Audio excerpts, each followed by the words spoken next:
Hi, I'm Joanne, and today I'm really excited to show you how to take this 40 strip jelly roll and turn it into a beautiful lap quilt that looks super complicated, but it really isn't. In fact, one of the very first quilts I ever made, about 15 years ago when a good friend gifted me my first jelly roll for my birthday, was completed using this disappearing 9-patch technique. My goal is to help you realize that you could easily make one of these too. So let's get started. First, I'll unroll the 40 strips to see what's included. Then I'll have a good look at all the colors. What's great about a jelly roll is that the main cutting is already done, but also it's exciting to see the variety of colors and patterns that are included. This is so much easier than choosing 20 or more different fabrics yourself. This Maywood set of strips really makes me think of a summer garden. Next, I'll press the strips so they're easier to sew together, and then I'll lay them out on the floor as I'll be needing the table for the sewing machine. To prepare for making 9 patches, I'll rearrange the colored strips so there are 4 sets of light, dark, light strips and 8 sets of dark, light, dark strips, keeping in mind that a variety of colors in each set will make the most interesting quilt. And now it's strip sewing time for each set of 3 strips. And I'm going to use a leafy green thread color like you see here, one that matches the green in the fabrics. You may wish to pin your strips as you go, but if you're an experienced sewer, you can probably skip that part. Remember, we always have 1/4 inch seams for quilts. That's one done, only 11 more to go. And as I finish each set, I'll iron it on both sides, always pressing the seams towards the darker color. Before we go any further, you may be wondering where you can buy one of these handy guys. Well, it's easy to find one at a large chain store like the Joanne Fabric and Craft store in the US or at Fabricland in Canada. I often buy my jelly rolls at one of the independent fabric shops like this one in my city. Today, when I Googled where to find a jelly roll, a delightful website called The Jelly Roll Shop popped up on my screen. This home-based business in Fallon, a tiny hamlet in central Alberta, Canada, is just the type of independent business I love to support with my next purchase. The next task will be to cut a series of 2.5 inch shorter strips from my longer ones. I can manage 2 long strips at a time on this cutting mat. It's important to take your time on this part as rushing can just lead to uneven fabric pieces. Before you know it, you'll have 4 nice piles of light, dark, light mini strips and 8 piles of dark, light, dark sets.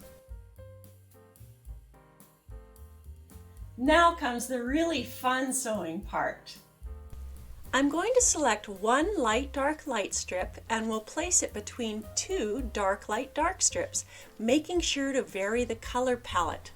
I think this looks good. Then I'll sew together this 9 patch with 2 1/4 inch seams using pins to make sure the seams line up. And you'll notice the seams nest easily on the back as I've always pressed them towards the darker color. Once I've ironed the 9 patch, I'll then cut it in half, both vertically and horizontally. If I just turn 2 of my cut squares, you'll see the unique design starting to form, and I'll sew these together to create this effect. All that will be left to do is to trim a bit off some edges to square things up. That wasn't too hard so far, was it? Now I'll probably listen to some podcasts while I create 62 more of these, as I'm shooting for a 7x9 array of squares. Here are the first 7 done, all quite different from each other. And then 21. When all 63 squares are completed and I'm arranging them on the floor, I'm thinking about how magical creating a quilt can be.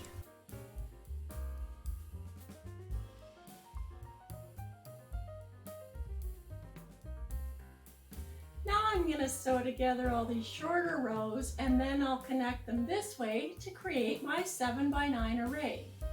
These 7 square strips go together very quickly, and notice that I'll alternate the direction I press the new seams so that when I'm sewing the longer strips together, I'll be confident that the bulkiest seams are well nested and going in the opposite direction from each other. And lining up the seams with plenty of pins is crucial at this stage. Let's have a look at the 63 squares sewn together. If you've enjoyed this so far, please press the like button below. Now I'll measure my quilt to prepare for some borders.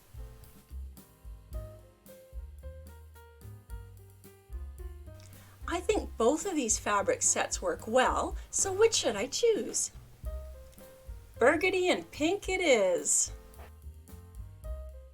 I wonder what colors you might choose for making your own disappearing 9 patch. This 1.5-inch burgundy border helps draw out all the other colors, and then the 4-inch pink with burgundy speckles border makes the quilt feel very summery. To create my quilt sandwich, I'll cut some soft pink flannel that's decidedly wider than the quilt top, and here you can see how I like to layer the backing, the batting, and the top layers. Now it's pinning time, which always takes a while, but it's well worth the effort. Using this special walking foot on my machine, I decided to quilt the layers with diagonal lines and around the burgundy border. Then I cut off the extra backing and batting and sewed on a pressed burgundy binding strip, completing the project by hand sewing the binding to the back.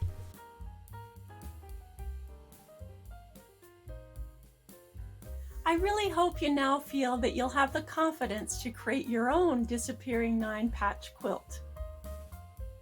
Thanks for joining me today. If you'd like more ideas about relatively easy quilts to create, please check out some of these other videos and know that I'll be right there to help you through the project.